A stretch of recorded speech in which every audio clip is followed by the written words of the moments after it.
The name of the shir tonight is RAMBAN on Koheles. I want to tell you a little bit about who the RAMBAN was and in what context he taught about the book of Koheles.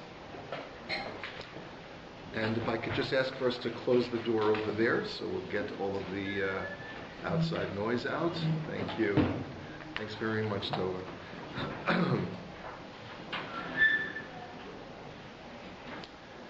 The RAMBAN was born in the year 1194 or 1195. He was born in Catalonia, Spain. Catalonia is an autonomous community in northeastern Spain.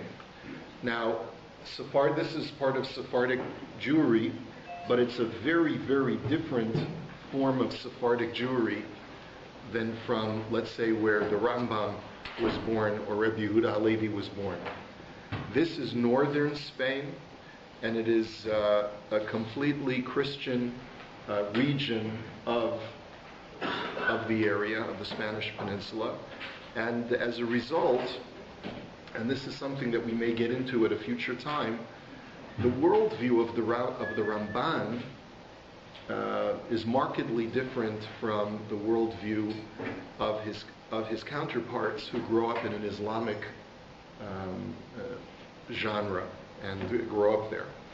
The Ramban he's either born in Gerona or he very early on in his life settles in Gerona, which is a very, very almost like a coastal city in northeastern Spain, and where he studied under different teachers. He eventually became the head rabbi of the Gerona community and eventually became the chief rabbi of all of Catalonia, which you can even see on a map today. It's a whole region in the upper right, the northeastern quadrant of Spain. Life was relatively fine. In other words, the Ramban did not live a very turbulent life in that part of Spain until he was an older man, until he was well into his 70s, or just around turning 70, in the year 1263, when the Ramban was forced into a disputation with an apostate Jew by the name of Pablo Cristiani. Pablo Cristiani was a priest in the church and was disturbed by certain things that he had remembered from his studies of Judaism, and wanted to uproot the Jewish people from Christian Spain. And therefore he fomented and he militated to challenge the Ramban, the chief rabbi of Catalonia, to a disputation, and he succeeded in convincing King James I of Aragon, which was the name of the kingdom of that area, to grant the right to have a disputation, and the Ramban agreed only if he would have full freedom of speech to respond freely without the fear of persecution or reprisals to the Jewish community, to which King James agreed. The debate continued, and they argued back and forth different issues as far as the truths of Christianity versus the truths of Judaism, why Judaism rejected the Christian Messiah, and so forth. And it seemed that it was a complete victory for the Ramban. Everyone agreed that it was a complete victory for the Ramban, except for the Dominicans, who, of course, Christiani was one of their guys, so they were not going to admit to that. But King James was very impressed by the Ramban, and he gave him a sizable gift out of respect. And the king himself was quoted as saying that he had never encountered a man who, while being so wrong, could argue so well for his position. The Ramban felt compelled, because the Dominicans were publicly proclaiming that they had won the disputation, the Ramban felt compelled to publish the proceedings of the disputation. And we have a copy of this known as the Vikuach HaRamban. In the earlier part of the 20th century, there was an entire book known as the Sefer HaVikuchim, which I don't know whether it's still widely in print, but you can still find an old copy of it. It was by a very famous scholar of the early 20th century known as Eisenstein, And one of the books that he published was the Sefer HaVikuchim, which contains in its entirety the Vikuach HaRamban. We also have a copy of the Vikuach in the Kitvei HaRamban, the Kisvei HaRamban, which is a 2-volume set which is published by Mossad HaRav Kook. And it's a worthwhile study, and perhaps one day, maybe sometime in the future, in the future Beit Medrash program, we'll go over the Vikuach HaRamban, the back and forth debate between the Ramban and Pablo Cristiani. So the problem is that whenever you publish something that embarrasses the Catholic Church, you get yourself into trouble. So that despite the fact that King James had promised the Ramban that there would be no reprisals of his free speech, the controversy ensued because the Ramban had insisted on publishing his free speech expressions, and this was considered to be an act of open blasphemy against the church. The Dominicans put pressure to have the Ramban executed. King James protected him, but only to the point that he prevented the Ramban from being executed. However, the Ramban was forced into exile. He had to leave Catalonia and could no longer be the chief rabbi. Now, this is when the Ramban is around 70 years old, but yet his most productive years would be the last few years of his life. So it was thus in Elul of the year 1267 of the Common Era that the Ramban made Aliyah to Eretz Yisrael. And he lived there for 3 years before his passing. He lived first in Yerushalayim and then in the city of Akko. We also know that his exile began from Catalonia sometime before he made his final Aliyah, before he left for Eretz Yisrael. So this drasha that we're learning now may very well have been his final drasha to the Catalonian, to the community, of the city of Gerona. This is the Ramban's drasha that he gives to the Jews of Gerona sometime before the year 1267. And it was given at a time before he's leaving, because he swears to the people that he's going to go to Eretz Yisrael from this point. And so it could be that this was a drasha that he gave on Sukkot, the Sukkot before he actually left, but we're not really sure. The Ramban's commentary on Koheles is different from, let's say, his Torah commentary, which is a pasuk by pasuk analysis and exposition. Here, we have a long drasha of the Ramban, and the Ramban doesn't systematically go through every single topic that's covered by the book Koheles, but he extracts ideas that he wishes to convey to the community as he's saying his farewell. So we can certainly appreciate that the Ramban's worldview by this point had shifted to a very spiritual and circumspect one because of his own personal experience in life, of having to pick himself up from his place of birth and where he had developed and grown professionally and very, very successfully as a Rav, as a communal leader for his entire life. And now, for the first time in his life, he's facing upheaval and having to be uprooted from his birthplace and from the place where he had spent his entire life. He has to leave his children and his grandchildren.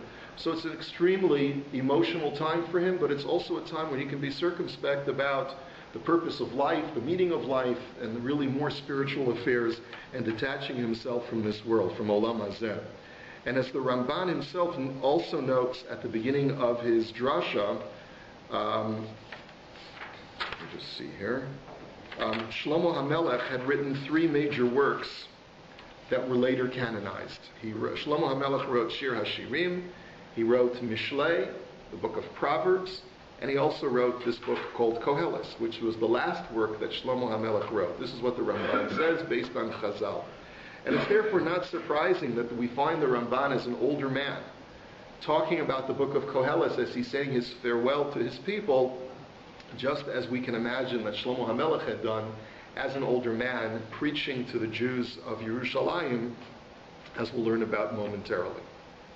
I'm indebted to Rav Shavel, who was the annotator of the Drashas HaRamban, which is contained in the Kisvei HaRamban, and I just want to give to you a brief introduction of the structure of this drasha before we actually begin.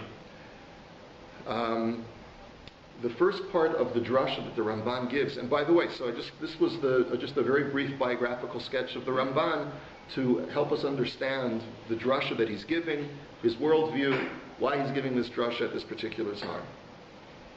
Now, the first thing that the Ramban sets out to do in his commentary to Koheles, or his drasha on Koheles, is to identify that the author of Koheles is none other than Shlomo HaMelech.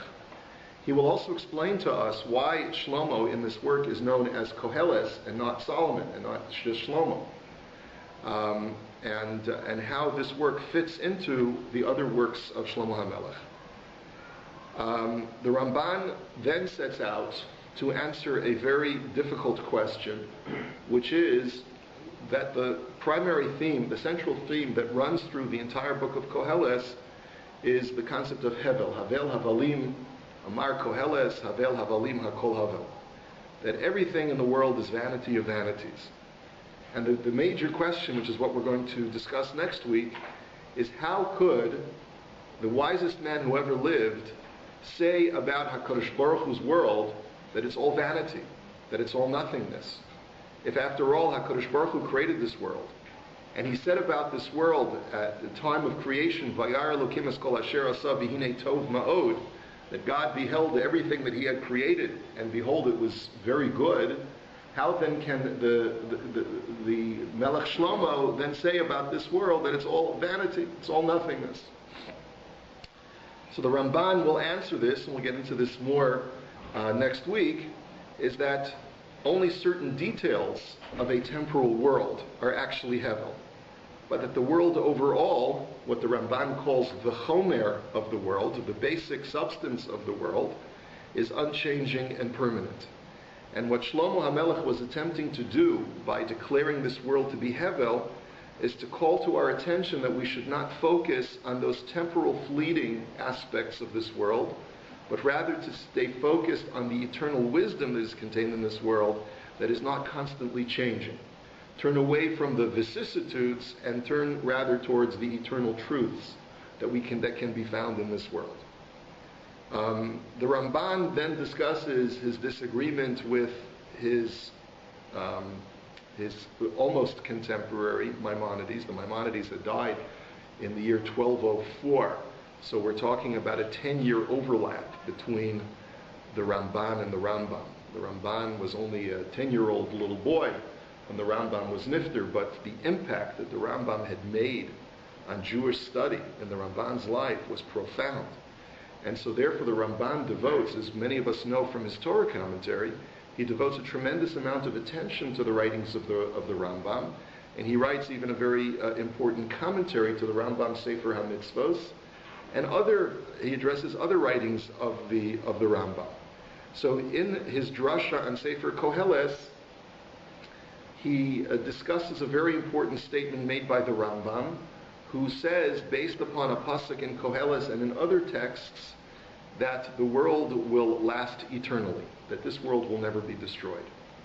And this is based upon the pasuk that Shlomo Melech says, "V'ha'olam le'olam amodes," which v'ha'aretz rather le'olam amodes, which is at the very beginning of Koheles. In pasuk Dalet in Koheles, it says, "Dor holech v'dor ba," that one generation comes and one generation goes, and the world lasts forever.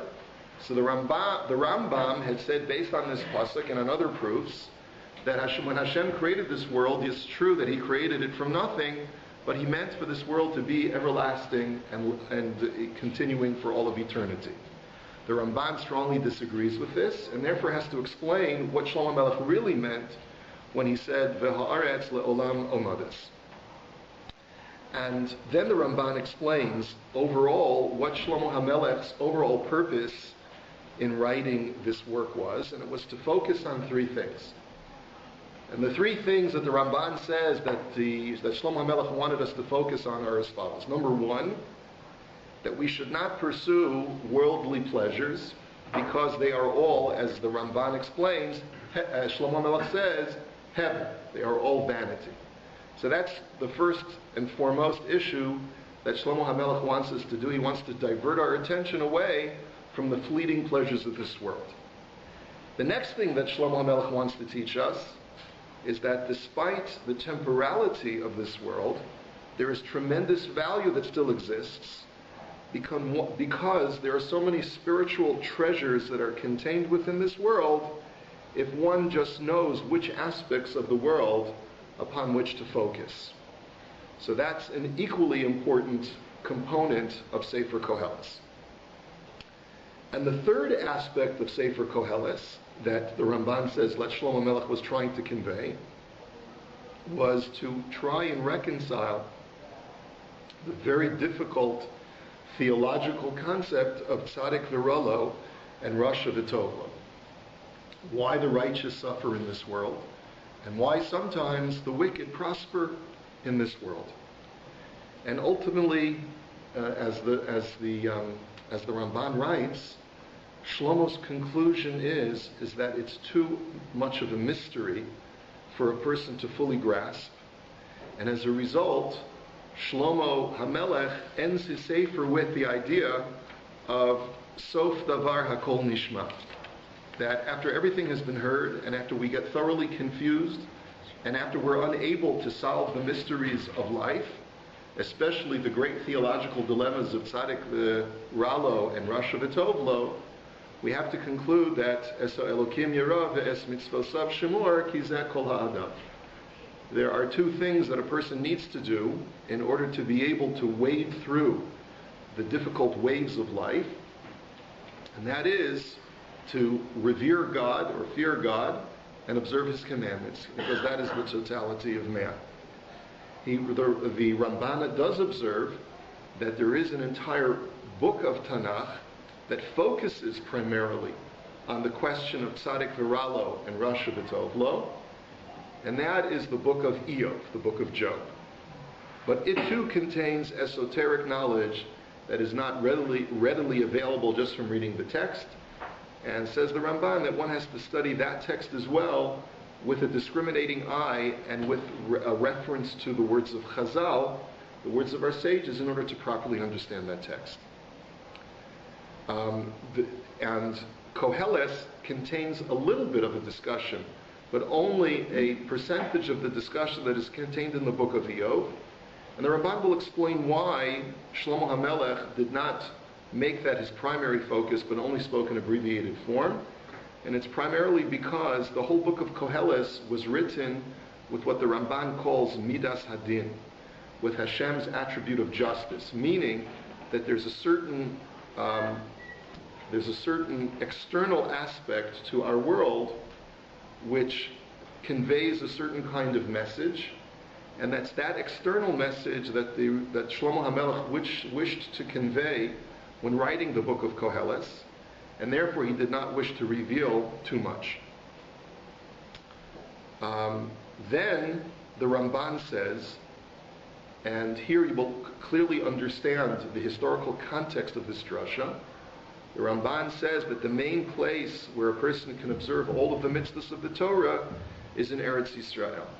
And so we're going to see towards the end of the drasha, the Ramban switching his focus to Eretz Yisrael, and explaining that this is why Avraham Avinu felt he needed to live in Eretz Yisrael, the land that is closest to Hashem.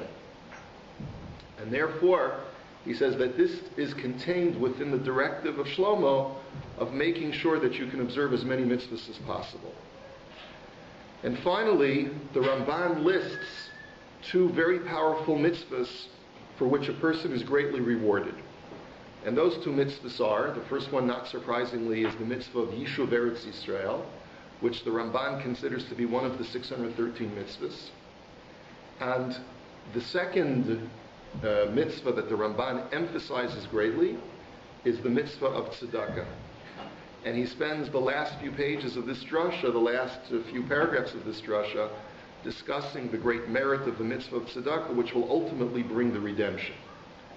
And so we see that the Ramban is focused on two eschatological concepts. One is Jews migrating to Eretz Yisrael, and Jews bringing the redemption through doing acts of tzedakah with one another, which will ultimately bring the redemption. We can certainly therefore see how this work is very important to the Ramban and very precious to him as he prepares to leave Catalonia to go to Eretz Yisrael. All right. So Before I go any further, I want to begin the drasha. This was all just an introduction. Are there any questions at this point? Any points of clarification that are necessary?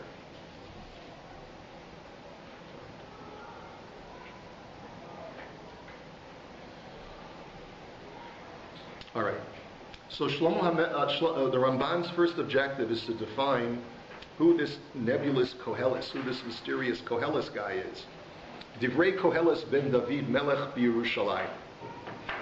All we know from the very first pasuk of Koheles is that these were the words of a man named Koheles, the son of David, king of Jerusalem. So Chazal tell us that this man whose name is Koheles is really named Shlomo. And of course the Ramban says you have to say that. You don't have any other choice. Even if you weren't going to reference the words of Chazal, you'd be forced to say that this is Shlomo HaMelech, because he's known as the son of David, the king of Jerusalem. The only son of David who ever reigned as king in Jerusalem was Shlomo HaMelech. And so therefore it can be no one else other than Shlomo. The question is, why then is he called Koheles?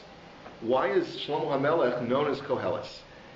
So he quotes the Balei HaPshat, those who seek to understand the simple explanation of the text. And they say that the reason why he's called Koheles is because the word Koheles comes from the word kahal, which is a community, or which is a gathering together. Lahakel is to gather together a diverse or disparate group of individuals and bring them together.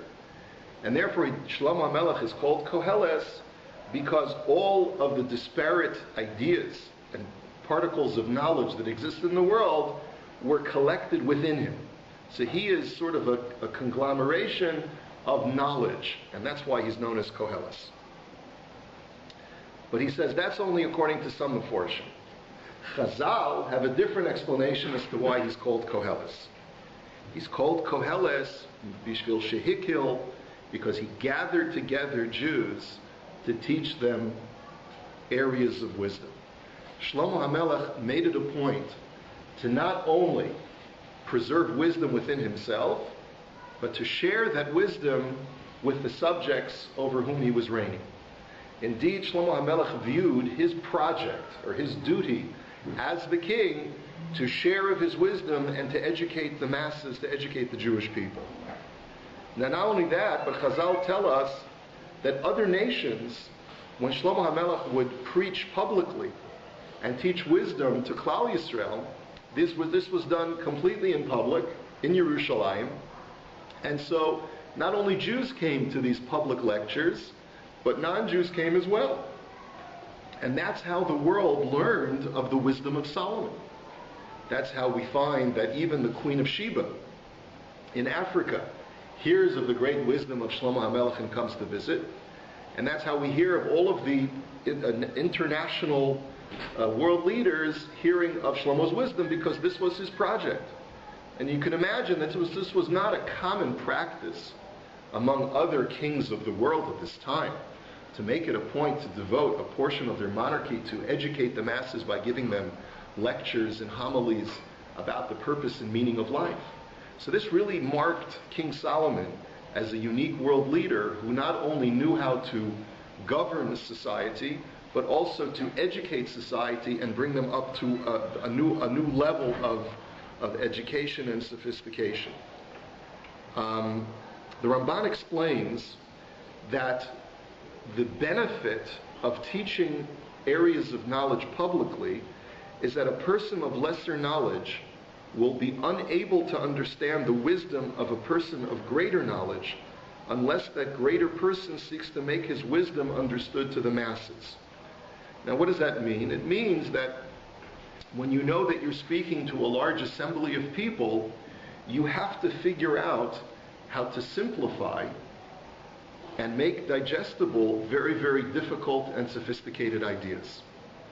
And so therefore, when a wise person is just speaking in the privacy of his home, if an unlettered and unsophisticated individual comes to listen in on that conversation, he won't be able to follow.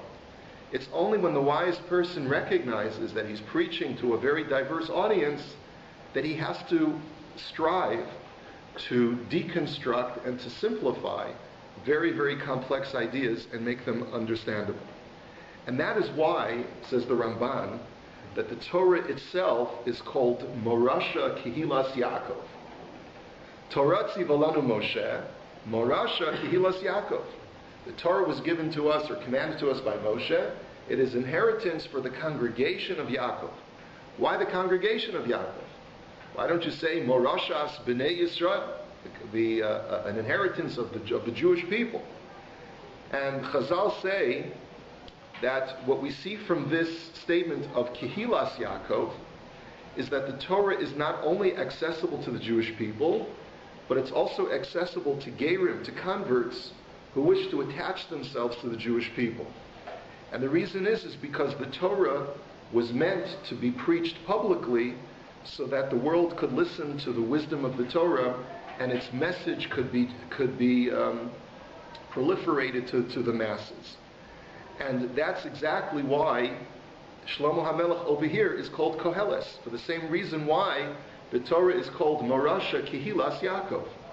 The Torah was meant to be spread out to the world, at least one aspect of Torah, and therefore Koheles is the man who makes it his project in life to spread knowledge far and wide, far and wide. And that is why, in describing his world, his life project, if you look at the very end of Koheles in Perek Yud Beis Pasuk Tes, and this is on page 1287, Shlomo HaMelech says in Pasuk Tes of the last chapter of Koheles, the Yoser Shahaya Koheles Chacham. More than that, King Solomon was a wise man. That's important unto itself. But moreover, more than that, Od Limei Das Es Ha'am, he also taught knowledge to his nation.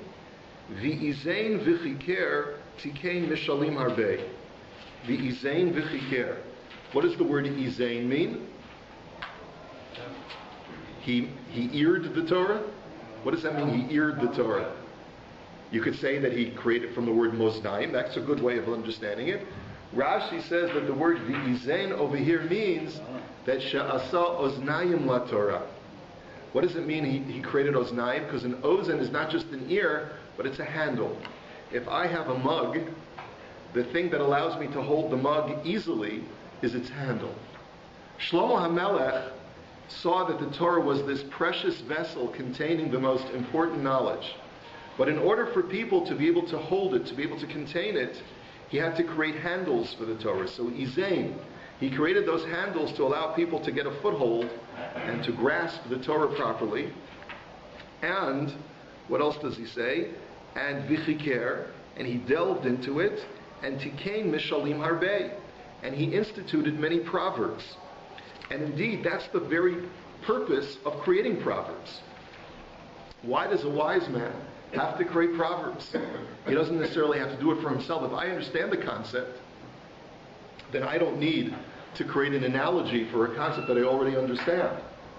My purpose in creating analogies and parables is in order to be able to share that knowledge with other people who may not be able to grasp a concept which is too esoteric, and therefore I have to be able to simplify it by creating some kind of analogy that is easier to understand.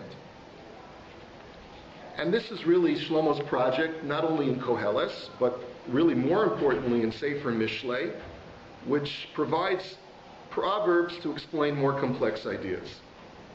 And thus, the Ramban says that if one looks carefully into the book of Mishlei in particular, one can find some of the most esoteric and secret ideas, really Sisrei Torah, which include Maaseh Bereshis, the act of creation itself, and Maaseh HaMerkava, and the act of the chariot. Now those are two terms that the Ramban assumes that we know, Maaseh Bereshis and Maaseh HaMerkava.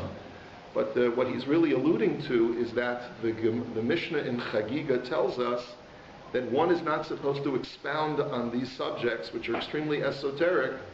Maaseh Bereshis means the origins of the universe, and Maaseh Merkava is the first chapter of the book of Ezekiel, which describes in very esoteric and very vague nature a vision that Ezekiel has of the chariot of God, describing some kind of Godhead surrounded by an entourage of angels, and the description of God's essence in a very, very mysterious fashion. So, knowledge of these very lofty ideas, of the secret origins of the universe, and of the secret essence of HaKadosh Baruch Hu himself, requires a tremendous level of sophistication. Shlomo HaMelech understood that most of the Jewish people were not capable of grasping these ideas, and therefore he masked them and simplified many of these esoteric ideas in his parables in Mishlei. And therefore, I just read for you a medrash that can be found in Shir HaShirim Rabbah, in the first section of Shir HaShirim Rabbah. The medrash says, Al Yehi HaMashal Hazeh Kal Be'einecha, that a person should not think that parables are unimportant. Sha'al Yedei HaMashal Hazeh Adam Yachol La'amod B'divrei Torah, that through a parable a person can acquire and fully understand some of the deeper and more sophisticated ideas of Torah. Mashal HaMelech Sha'avad Zahav Mi Beiso, O Margolios Tova, Lo Al Yedei Pesila Ki Isar Hu Motzei Osa. And by analogy, the Medrash, to convey the idea about how parables can help us understand Torah, the Medrash gives us a parable. And what is the parable? When the king loses precious gold or a precious pearl, how does the king find it? All he has to do is take a cheap candle in order to search for it, and that's how he can find it. So he says, Kacha mashal hazeh lo yeh kal be'einecha, shal yedei hamashal adam omed al divrei Torah. And then the Medrash says, Teda lecha. And furthermore, I'll bring this point home further, says the Medrash, Shaharei Shlomo al yedei hamashal hazeh amad al dikdukeh hashel Torah. That Shlomo, through using Proverbs, was able to very carefully and incisively explain the finest details of the Torah. Amar Rav Yudan lamedcha shekol mishu hu omer dvar Torah berabim zocheh shetishre ruach hakodesh alav. We also learn that if someone teaches Torah publicly and expounds upon the ideas of Torah to the masses, he will merit to have the divine spirit rest upon him. Umimiyat halamed, who do you learn this from? You learn this from Shlomo. Shal yedei she'amar divrei Torah berabim zacha shesharsa alav ruach hakodesh the Amar Shlosha Sefarim Mishlei Koheles v'Shir HaShirim. That through his commitment to expound and explain words of Torah publicly, he merited the gift of Ruach HaKodesh, of the divine spirit resting upon him, of a prophetic kind of experience. And it was through that prophetic divinity that rested upon him that he was able to compose the 3 canonized books that he wrote, which were, of course, Mishlei, Koheles, and Shir HaShirim.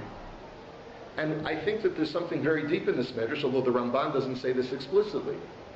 What you see from this Midrash is it's a chicken and egg issue.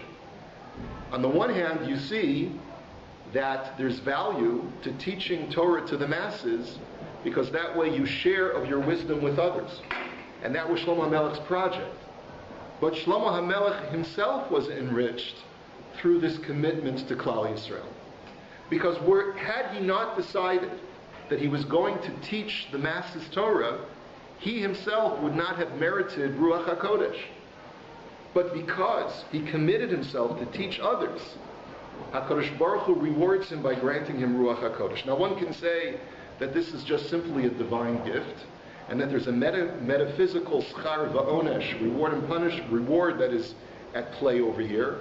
But I believe that one can say this on a very rational level as well.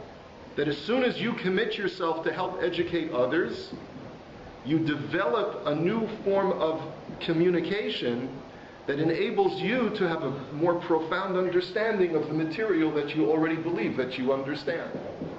When I can tell you, and that's what the great Rabbi Chanina used to say, "Omi talmida yoser mikula," that I've learned much Torah from my teachers, more from my colleagues, but the most Torah that I've learned is from my students. Because when a person commits himself or herself to communicate ideas to others, it obligates the individual to have a new form of articulation of those ideas which had heretofore only been internalized. The individual was never obligated to articulate those ideas. And just by committing yourself to articulate them, you understand them all that much more. So this was a symbiotic relationship that Shlomo has with Klal Yisrael. He is able to articulate and explain very esoteric ideas by simplifying them in Proverbs. And he himself becomes enriched and has Ruach HaKodesh rest upon him as a result. And that's why his Sfarim are canonized. It just shows you how great a person can become once he commits himself to the Klal, once he commits himself to the Tzibor. And if therefore your penchant and your skill is to be able to communicate ideas, then it's not sufficient just to keep those ideas to yourself. You have an obligation to communicate them with others. Next week, when we're going to discuss some more of the Psukim, and we're going to focus on this project of Shlomo Melech of Havel Havolim, vanity of vanities, what it means, how it itself is in itself a mitzvah, and we'll spend some time on the Psukim then next week as well. So thank you for coming, and we'll have Koheles copies for you next time. Take care.